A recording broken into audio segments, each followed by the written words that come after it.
welcome. My name is Christy. I am a Doctor of Occupational Therapy student, and I'll be creating this educational video series for direct support professionals. This educational video series is going to be on graded habilitation activities. Throughout this video series, I'll be going over occupational therapy and how occupational therapy can help DSPs. I'll also be going over the cognitive disabilities model, the Allen's cognitive levels, the Allen's cognitive levels scale, and graded habilitation activities. I'll also show you how to apply graded habilitation activities to your sessions. I had the opportunity to work alongside DSPs for the past couple of months, and throughout this experience, I was able to see what a DSP does in their day-to-day. I was also able to see the strategies that they incorporate into their sessions. We were also able to have one-on-one conversations as I got to know each DSP. We talked about things that they valued, what was important to them, and how occupational therapy can help and assist in grading habilitation activities to fit the needs of the person that they're taking care of or assisting. In this video, I will first go over what graded habilitation activities are before we get into actually applying graded habilitation activities to Allen's cognitive levels. Therefore, let's talk about what graded habilitation activities are. Alright, let's begin with an introduction to graded habilitation activities for direct support professionals.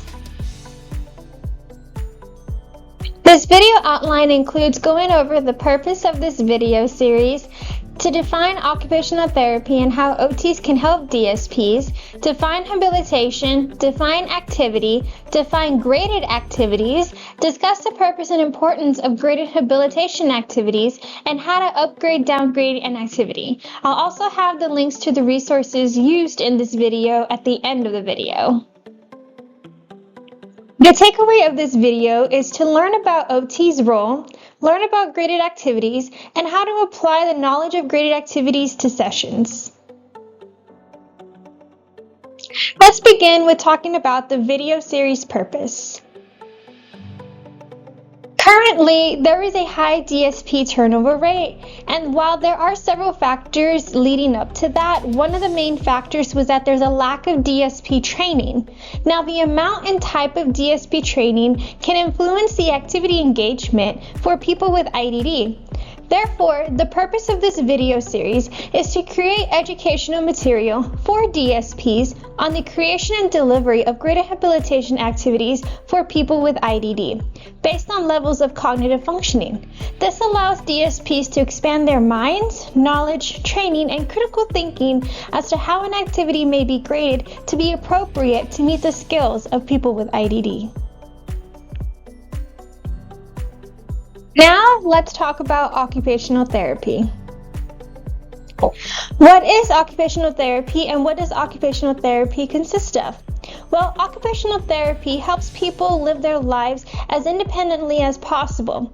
Occupational therapy may consist of activities of daily living, which are also known as your ADLs, instrumental activities of daily living, which are known as your IADLs, occupations, environmental factors, personal factors, performance patterns, performance skills, client factors, and occupation activity demands. Occupational therapy has approaches to interventions and outcomes. The approaches to interventions include create, promote, establish, restore, maintain, modify, such as compensation or adaptation, and prevention, such as disability prevention. The outcomes include occupational performance, improvement, enhancement, prevention, health and wellness, quality of life, participation, role competence, well-being, and occupational justice. Now, how may OTs help DSPs? Well, occupational therapists are skilled professionals. Therefore, occupational therapists can help educate and train DSPs. We can help educate and train DSPs such as in modifications, either of activities or the environment. We can also help train and educate DSPs on establishing or restoring performance skills. Let's go over some key terms. What is habilitation? Habilitation helps an individual keep, learn, or improve skills and functioning for daily living.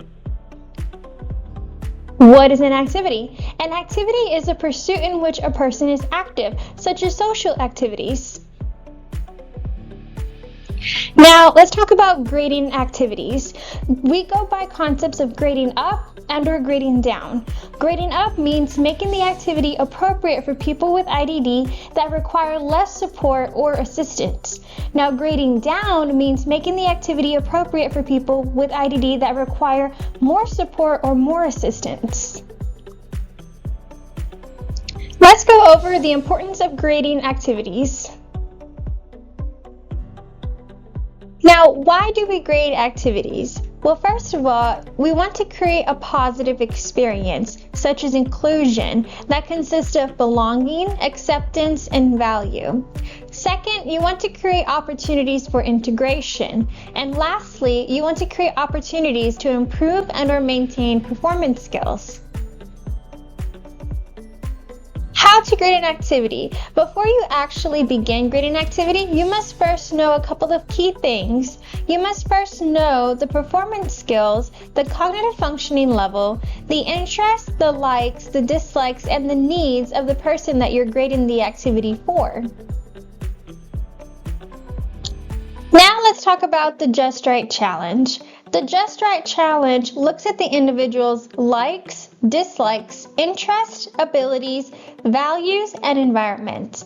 Then it looks at the occupation and/or activity the individual is needing or wanting to perform. Lastly, the Just Right Challenge designs a level of difficulty that fits the person's level of skills. Overall, the level of difficulty supports the skills of the person that also allows for opportunities of skill maintenance and/or improvement. This helps keeps the person engaged and motivated throughout the activity. Now, let's talk about grading an activity. Grading an activity. Before you grade an activity, you need to know the needs and the wants and the goals of the person that you're grading the activity for. Such as, is the person needing to address a deficit in ADL, such as dressing, or an IADL, such as meal prepping. Maybe it could also be sensory, such as desensitization.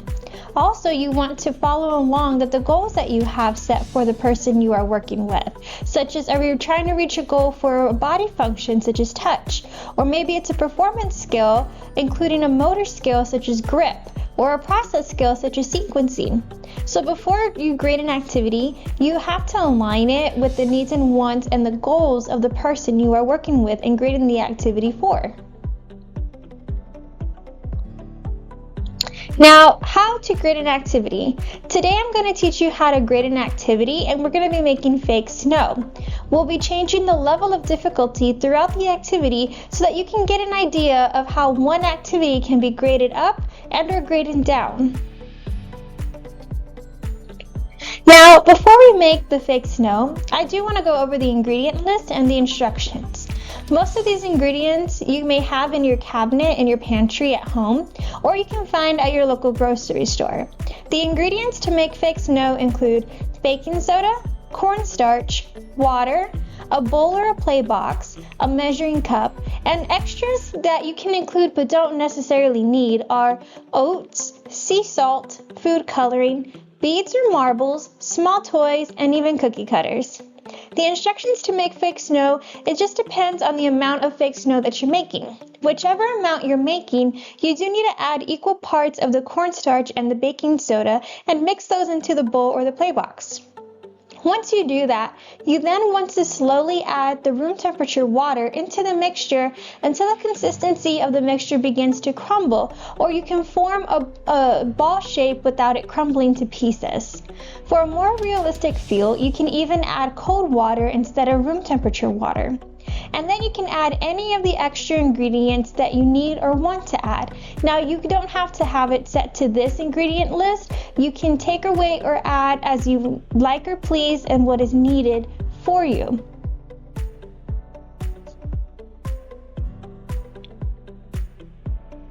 Now, how do we grade the fake snow activity? Well, here are some examples. For a higher level of difficulty, meaning that the person requires lower support and less assistance needed, you can have the person measure the ingredients themselves. You can also have them pour the ingredients into the bowl or play box. Therefore, you have them make the fake snow themselves. And then you can have them also locate objects in the mixture, such as beads, marbles, or maybe something else that's very specific. You can also have the person identify objects without looking, such as by touch or feel, which is also known as stereognosis. You can also have the person form shapes, such as a ball or with cookie cutters. Now, for grading down and having a lower level of difficulty, this requires a higher need of support and assistance. For this, you can pre-prepare the ingredients yourself in the measuring cup, and then you can have the person pour the ingredients into that play box or bowl. You can even provide hand-over-hand assistance or verbal or visual cueing assistance as needed. And then you can also have the person draw shapes or numbers with their fingers, or you can utilize a shape guide as well. A shape guide can be something that's printable or something that you drew out yourself. It can include simple shapes such as a triangle, a square, or a circle. Or if you want, you can print out a shapes guide with more shapes on there, and you can put that in a clear cover. That way the paper does not get ruined since it can get wet. But you can customize this to the level of need of the person you are working with. So there are different ways you can grade up and grade down, and these are just some examples. All right, who's ready to make some fake snow?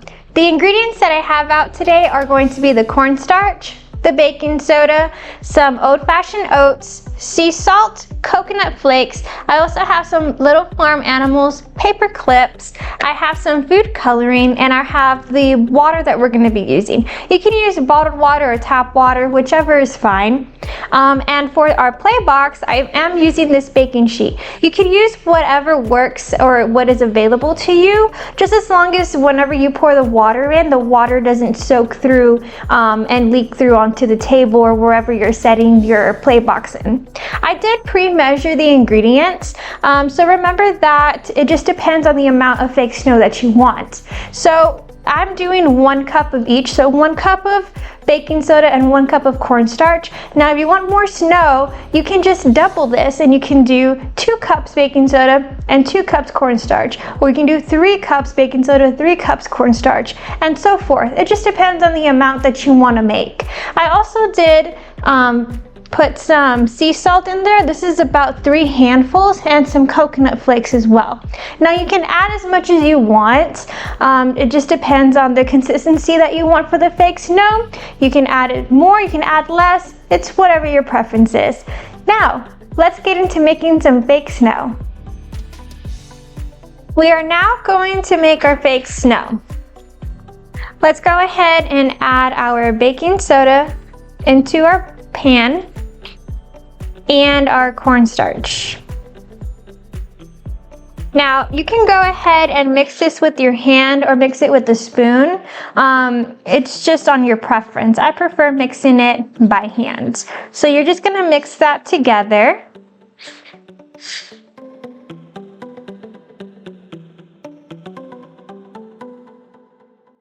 All right, once you've got that mix, you now want to slowly add your water.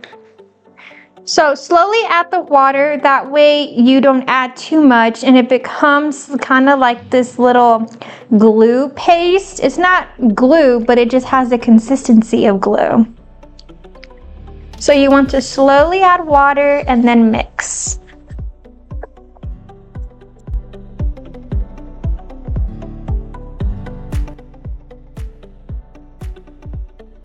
Now add some more water.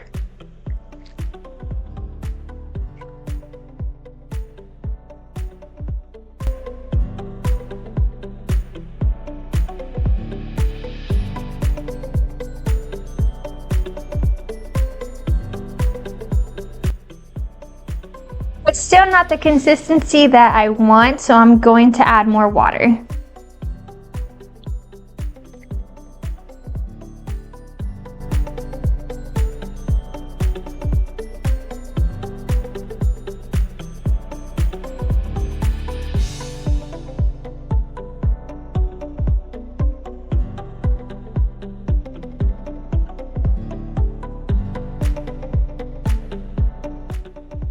We're almost there. I'm just gonna add a little bit more water. You can always test it out by making a little ball in your hands. Now, if the ball is able to hold its shape without crumbling, then you've reached a good consistency. But if it crumbles after you let it go, then you need to add a little bit more water. Now, this is where I think I have reached a good consistency, although it's still a little crumbling. There we go. It's gonna crumble though, but it's not like how it was before. So this is a good consistency for me, but again, you can continue adding water if you want. For me, I'm gonna go ahead and stop right here. Now, if you do end up adding too much water, that's okay. You can just add some more baking soda and some more cornstarch, and it'll bring it back to the fake snow consistency. Now we're just gonna go ahead and spread it and pat it down. Now we're gonna go ahead and add our sea salts.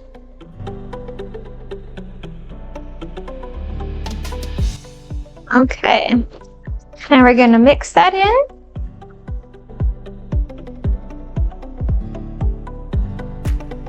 Again, this just gives a different texture, or more so an added texture.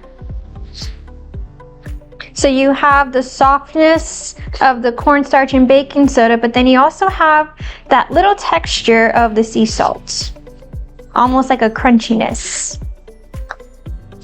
Now we're gonna spread it out again, and we're gonna add our coconut flakes.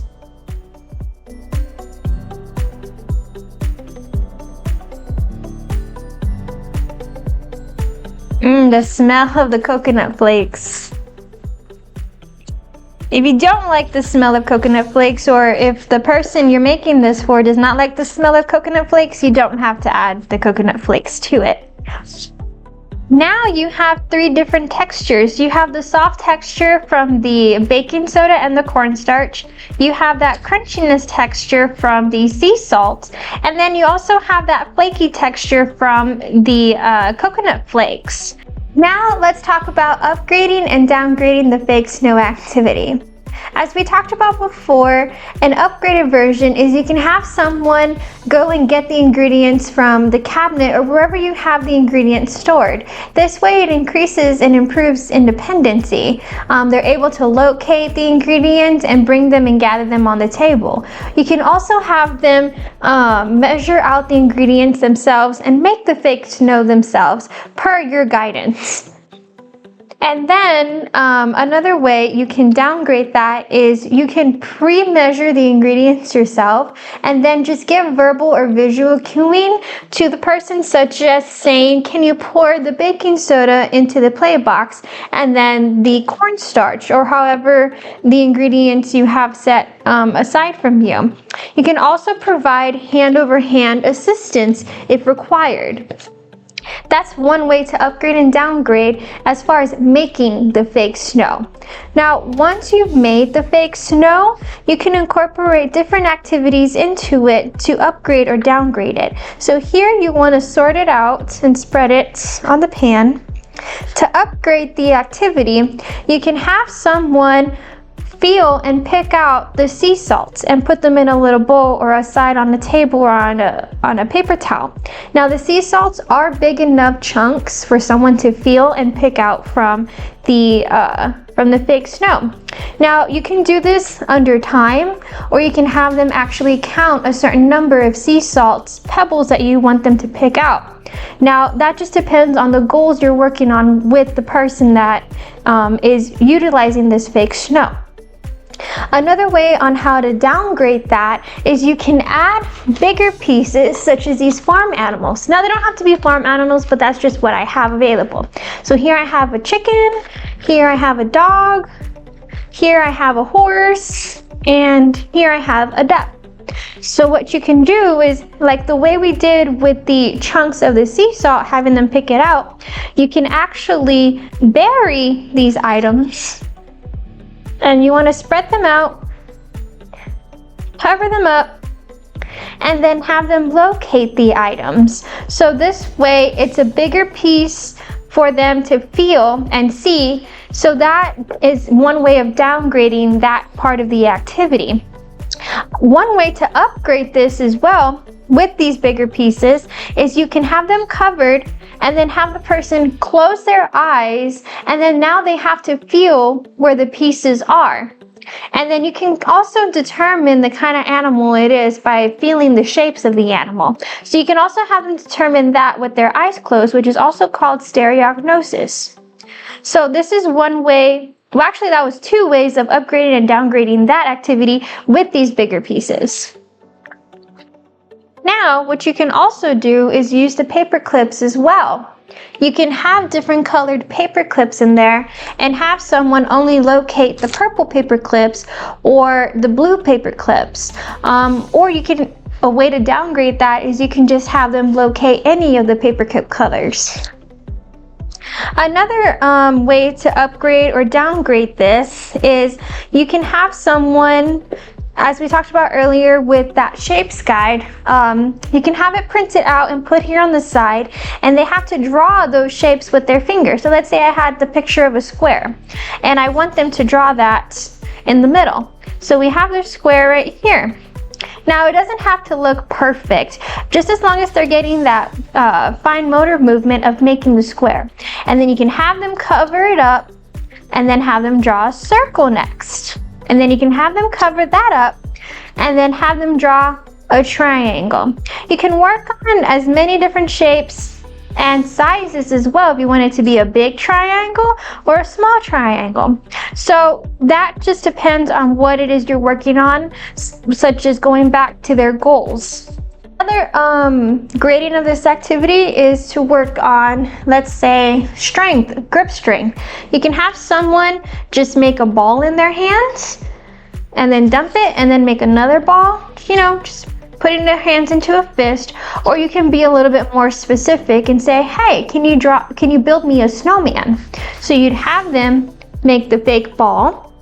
This way they're using two hands instead of just one. Here you have that ball snowman. Now we need the middle snowman. Middle ball. And then now we need the snowman's head.